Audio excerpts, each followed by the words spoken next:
I'd like to go to direct this question to Ms. Zara Diskaya. So ma'am, nung ma-blacklist po isang kumpanya nyo, ganun po ba ang SOP ninyo? Magtayo na lang ng ibang kumpanya para makasali kaya dumami ang kumpanya nyo? Or kaya kayo nag-apply ng mga lisensya dito sa PICAB ay para may maparentahan po kayo na mga lisensya po ninyo? Kasi napakadami po, Ms. Diskaya, yung inyong proyekto kung saan-saan na, daig nyo pa yung gobyerno. Imposible naman ho, yung equipment nyo rito, may equipment kayo dito, napakadami yung equipment. Tama po yung sinasabi ni Senator Tito Soto, na sa isang lugar, napakadami yung equipment, sa iba't ibang lugar. So, ano ang purpose na napakaraming kumpanya? What is that? Sir po, yung ibang companies po, we've divested from those companies. So, I am directly lang with Alpha and Omega. Vested. Interjection, Mr. Chair, with the permission of Senator Erwin. Go ahead. Go ahead. Salamat, Mr. Chair at Senator Erwin. Actually, when my time comes to question, ma'am, Ms. Diskaya, hindi lang po isa, hindi lang po tatlong kumpanya tulad ng sinabi ni Senator Erwin. 9 na kumpanya ang ipapakonfirm ko sa inyo na actually, kayo at kayo pa rin po, kayo pa rin po ang may-ari. Salamat po, Senator Erwin, Mr. Chair. Ma'am, sinabi ho ninyo, nag-divest na po kayo. Ano ibig sabihin ng divest? What do you mean by that? We are no longer part of those companies. Okay. Kung hindi na po kayo part of those companies, how come you're still the chief operating officer, pati ang asawa mo sa ilang construction companies na ito? Hindi po ako COO ng mga companies po. Ma'am, you're under oath. Don't forget. Opo, CFO po, pero hindi ako COO po. COO. So, bakit po ikaw ang CFO pa rin kung nag-divest na po kayo, opisyal pa rin po kayo dyan?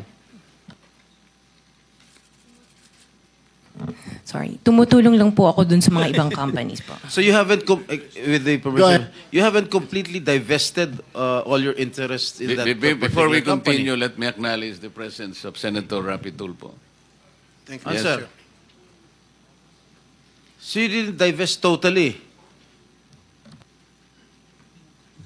You're still the CFO according to you.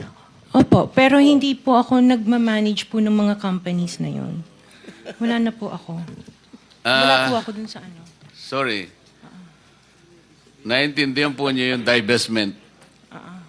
Kanino niyo po i-divest? Kasi po pag nag-divest kayo, there is somebody, doon niyo po isasalin yung pong inyong interest sa isang company. Kanino po nasalin? Nung mag-divest kayo, sino yung taong doon nyo i-divest po ang inyong interest sa korporasyon?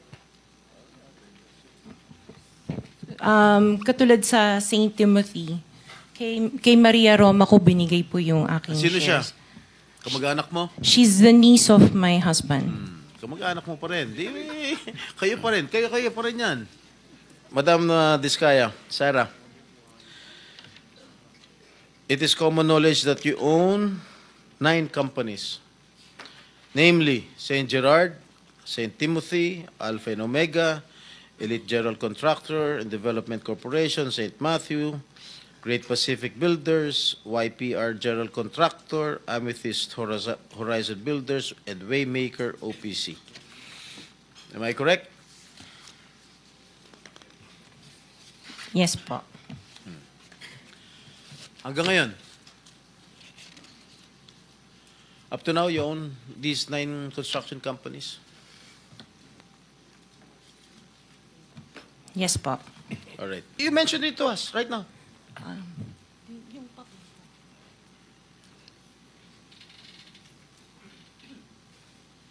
You are asking her to relate the 400.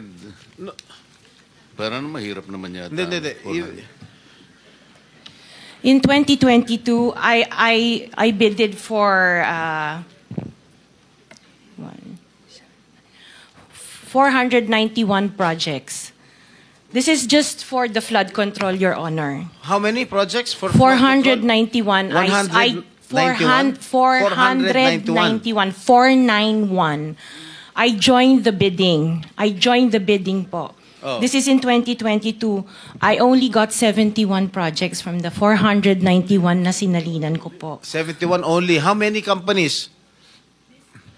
Itong This is Siyam? just for Alpha and Omega Oh, po. what about the other companies? What about the other 8 remaining companies that you own? I don't have the statistics Oh. for that because I was only called as Alpha Wait, and Omega. You admitted earlier when I asked you if you own these 9 companies and you answered in the affirmative. Right now I'm asking you kung ilan yung 71 71 flood control projects na napanalunan ninyo. Now you're only speaking in behalf of Alpha Phi Omega. Eh kanina sinabi mo ikaw may-ari ng Siyam. Why can't you answer in behalf of the 8 remaining companies? Kasi po, yun lang yung na-prepare po namin for today's hearing. Oh, what about the representative of the other construction companies? Itong si Remando. Oh, how many? You're representing St. Timothy. Good morning po, Mr. Chairman. For St. Timothy Construction po, we have 145 projects. Flood control projects. Yes, Mr. Chair. Since Since 2022, up to the present as we speak, 122. 145. Excuse me? 145, Mr. Napanalunan ang na-award sa inyo 145 flood control projects. Yes, Mr. Chair. Napanalunan niyo 'yan. Yes, Mr. Chair. So, all in all, dun sa 8 companies, ilan? Dun sa 9 companies, hindi nyo alam? Out of the 400, maybe, who can answer my question from the DPWH? Maybe they have the records there. Mr. Chair, with the Just indulgence for of the the SP record- Pro Temp, Yeah. Yes, Senator Risa. kaugnay nung pagtatanong ni SP Pro Temp sa ngayon, gusto kong makapag-flash ng screenshot po nung Siyam na calling cards, nung Siyam na kumpanyang iyon. Calling card po ni Mr. Curly Discaya, na asawa po ni Ms. Discaya. So, mag-asawa po, dapat alam po nila in greater detail itong mga kumpanyang ito. Ito po, Mr. Chair, SP Pro Temp. Siyam na calling cards nung Siyam na kumpanya, lahat sa pangalan ni Pacifico o Curly Discaya. So dapat po mas alam po both ni Ms. Sara Discaya at Ms. Roma Discaya Rimando ang mga detalye na tinatanong ni SP Pro Temp. Salamat, Mr. Chair, Thank you, at SP thank Pro you, Temp. Senator Risa. Okay, for the record, yung may-ari ng St. Gerard Construction, nandun yung pangalan ng asawa mo, Pacifico Discaya. Okay? Doon sa St. Timothy, sino may-ari ng St. Timothy? Ikaw si Remando, no? Kamag-anak mo si Discaya, correct? Sabi mo, pamangkin mo. Tama? And who is this Maritoni Miligrito, the owner of Elite General Contractor? Who is this? Answer. Pinsan ko po, Mr. Chair. From the left pocket to the right pocket. St. Matthew. Nandito yung asawa mo, Pacifico Discaya.